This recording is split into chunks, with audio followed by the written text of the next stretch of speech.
Agora que já passei dos 70, eu me olho no espelho e vejo o meu magistério todo, que eu já refleti sobre ele. Foi um tempo realmente longo, com muita dedicação.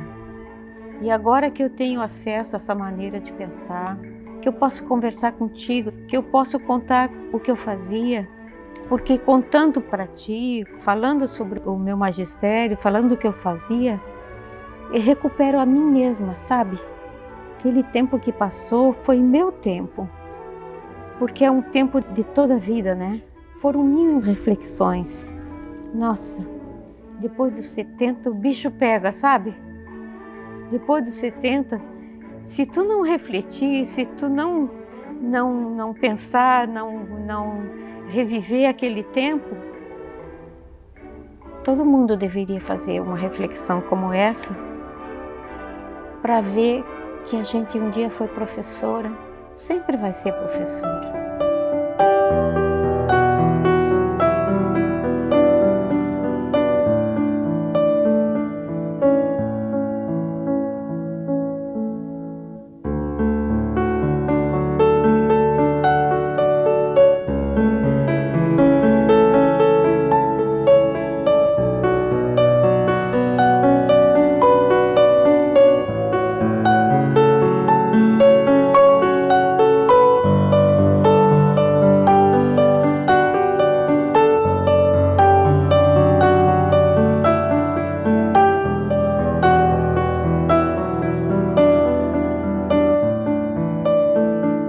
Atualmente, as tuas pesquisas têm focado no campo dos estudos autobiográficos. Como é que foi esse processo de descoberta para os estudos autobiográficos? Eu entrei na linha autobiográfica por necessidade mesmo, por necessidade interior, assim, de sentir que quando eu perguntava para as alunas, pedi que falasse sobre sua música, eu comecei a ver outras coisas acontecer. Eu não tinha como discutir as coisas que elas diziam. Então me dei conta que eu estava deixando escapar muitas coisas, muitas maravilhas que elas diziam na aula sobre música. Me lembrei que a minha irmã trabalha com a pesquisa, com outro tipo de pesquisa que não era piagetiana. E daí eu perguntei que autores ela lia, o que ela fazia. Daí ela me convidou para trabalhar junto com ela. Me convidou para participar dos eventos. Fiquei 2 anos trabalhando no curso frequentando o curso da Maria André, lá em São Paulo. Conheci a Maria Helena e a Maria Helena virou a minha cabeça. Ah, então foi assim que você foi modificando as suas ideias em relação ao Piaget? Sim, porque o que as meninas diziam, eu não responderia com a teoria piagetiana, né? Perguntar assim o que as alunas, por que razão elas gostam daquela música, me levou para outro tipo de resposta, e essa resposta não é lógica. Porque tu gosta dessa música, tu não dá uma resposta lógica. Então eu vi que a pesquisa que olha para a lógica não poderia dar elementos para eu ver como surge o sentido, como surge a emoção. E assim eu tive mesmo que foi uma necessidade mudar de linha de pesquisa.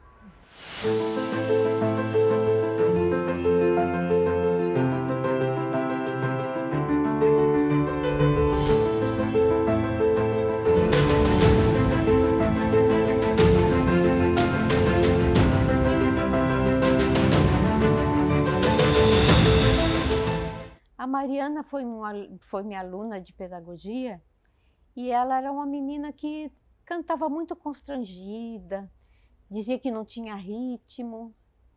E uma certa ocasião eu estava cantando, uma menina estava conduzindo uma atividade e estava cantando e chamando as colegas para trabalhar. Aquela música assim, era a história da serpente que saiu dos montes para procurar um pedaço do seu rabo. Você também. Aí eu entrei na roda e engatei atrás da Mariana. e a turma caminhando bem no compasso, e eu atrás da Mariana disse assim para ela: Mariana, tu viu como tu tem ritmo? Olha só, olha o teu pé como tá no tempo. Tá, tchá, tchá, tchá, tchá, tchá, tchá. Tá vendo? Ó, viu como tu tá no tempo? Olha o teu pezinho, ó, bem no ritmo, bem no ritmo. Ela olhou para mim e disse: é mesmo, professora? E disse: olha só, ó, bem no compasso. Nossa! A Mariana ficou tão emocionada, ela encheu os olhos de lágrimas quando disse: é mesmo, professora? E eu disse: sim, tu sabe, tu tem ritmo. Olha só como tu tem ritmo. Em 1983, você entrou no mestrado em educação, né? Na linha da psicologia genética. Como que foi isso, Leda? Como foi esse processo? Nessa época não havia curso de música ainda em Porto Alegre, curso superior assim, de mestrado lá. E eu acabei fazendo então na educação, dentro da linha da psicologia genética. Depois eu fiz concurso para a faculdade de educação. E lá na faculdade de educação é que eu tive contato então com as turmas de docência e com as alunas de educação infantil. Isso significa dizer que você entrou na URGS como orientadora de estágio e não como professora específica de uma disciplina específica de música. Sim, e eu comecei então a trabalhar com as alunas da pedagogia.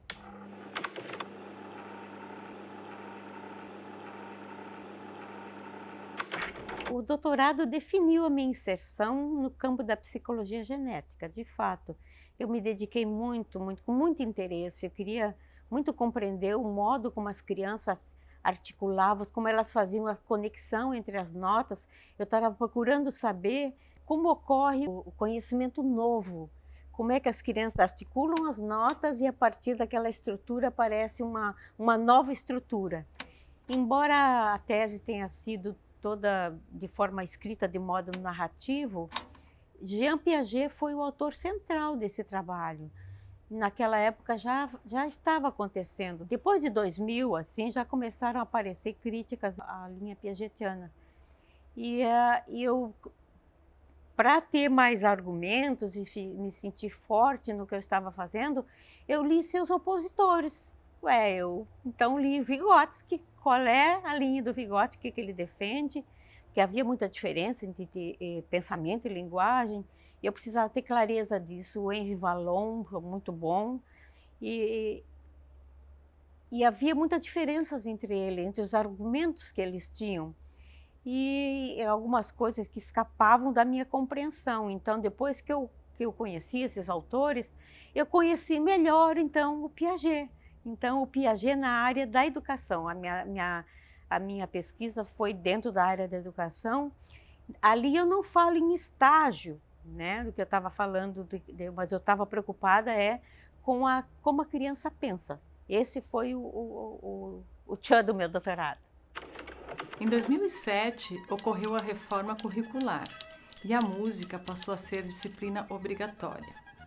Leda elaborou o programa da disciplina de educação musical no curso de pedagogia e passou a desenvolver alguns projetos.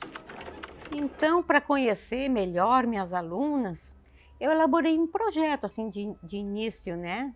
Saber o modo como elas percebiam a música, como elas pensavam a música, que estratégias elas tinham para ouvir a música. Então, eu me orientava na pesquisa sobre a seguinte questão: como é a música que você gosta? Eu imaginei que elas falariam dos tipos de música, dos gêneros, das bandas, dos instrumentos que elas gostavam, que elas iam falar, enfim, de aspectos musicais, né? E responderiam a minha questão. Algumas vezes elas falavam sobre isso e eu ficava muito feliz, mas na maioria das vezes não era isso que elas diziam. Elas falavam numa paixão, elas falavam que amavam aquela música e falavam da música e das circunstâncias da vida delas. Nas aulas de música, na pedagogia, Leda contava com suas experiências e escutava as histórias de suas alunas. Esse modo de olhar, de agir sobre o ensino de música impactaram sua prática docente. Essa história da Mariana e tantas outras que aconteceram na minha docência me levaram a pensar que o conhecimento musical tem um impacto muito grande na vida das pessoas, como elas se relacionam com a música, a abertura que elas têm para a música, tem a ver com a sua história de vida.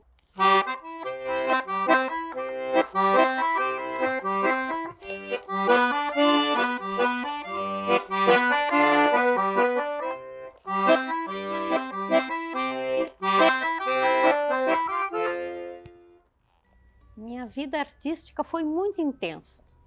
Eu tive experiência de palco, assim, de cantar no palco, de tocar trompete no palco. Eu não pensava em ser professora, não imaginei que ia ser professora. Mas eu vim fazer um curso em Porto Alegre, um curso de formação pedagógica, e despertou meu interesse pelo magistério.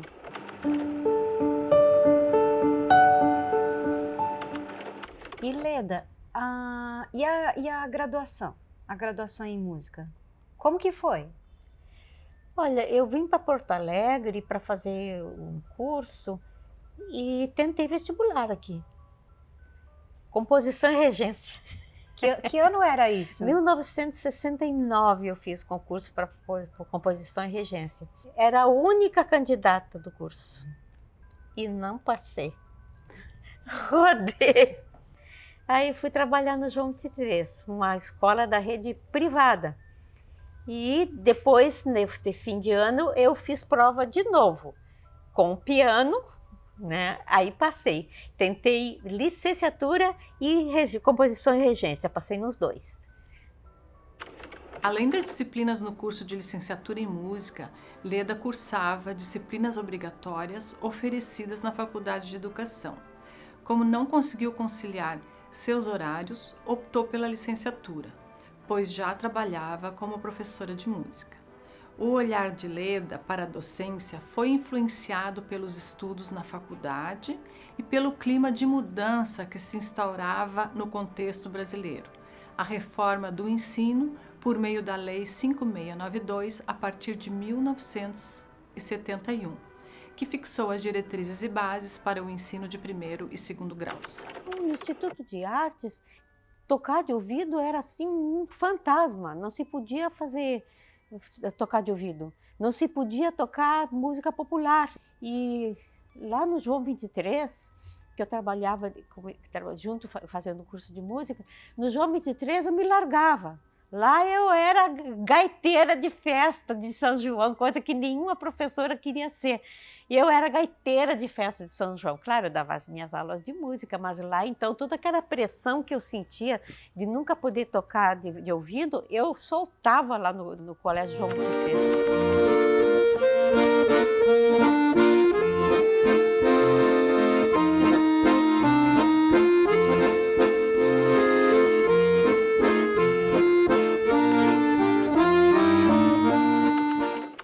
Infelizmente, esse conteúdo que eu precisei lá para dar aula nunca foi tratado no Instituto de Artes. Hoje é, mas naquele tempo não. Como que foi essa experiência? Como é que aconteceu? Isso é um assunto complicado, sabe? Porque a formação do professor é muito voltado assim para ele ter um método, né? Então, como eu tinha feito o curso de método Orff, eu acreditava que do jeito que eu explicava, era o jeito que as crianças entendiam.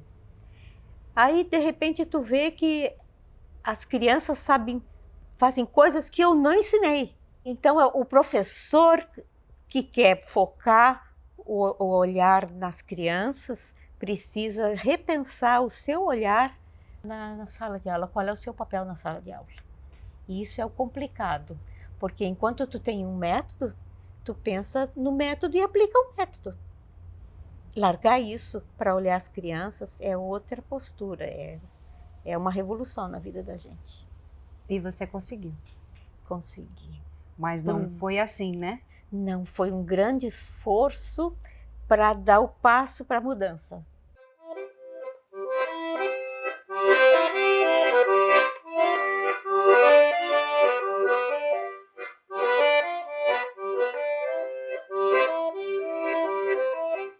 nasci em Santo Ângelo, Rio Grande do Sul, lá na terra das missões.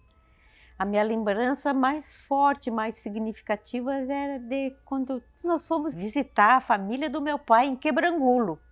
E o grande passeio lá em Quebrangulo era ir na feira. E de noite tinha uma festa. E lá naquela festa, devia ter 4 anos, 4, 5 anos, eu vi um conjunto de sanfona. Era a sanfona, triângulo e um tambor. E eu fiquei encantada com aquele toque de sanfona. E o que mais que você lembra, Leda, sobre esses episódios? Ai, eu brincava de música. Eu brincava que eu tocava. Tocava do meu jeito, né? Eu era Luiz Gonzaga. Então eu pegava uma cadeirinha baixinha, botava os pés para lá, o encosto da cadeira aqui, e botava a mãozinha aqui e tocava.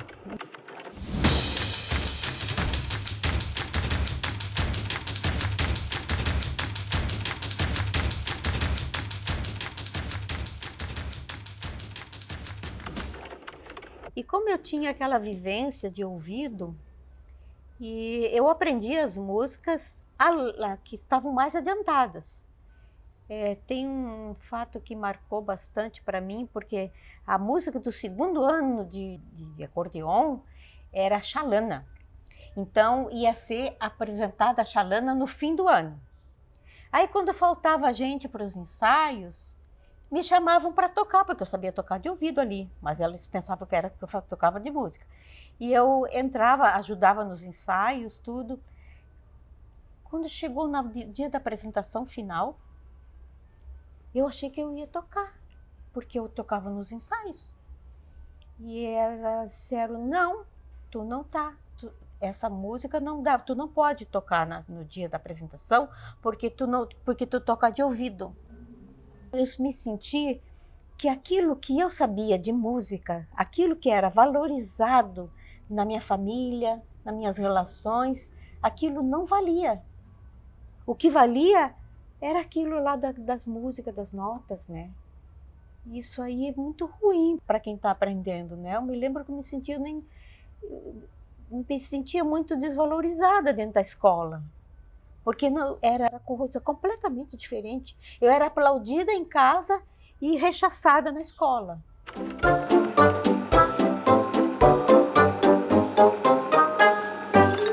São 48 anos de docência, né? 48 anos de experiência e aí veio a aposentadoria. Como que foi? Como é que você se sente hoje? A aposentadoria chega assim, ó. Chega a data, tu não é mais professora naquela data, sabe? Então, eu estava... Na semana que eu estava dando aula, trabalhando com as alunos apresentando trabalho para mim, e chega a aposentadoria e eu não sou mais professora. E eu fui para casa com isso. Já pensou?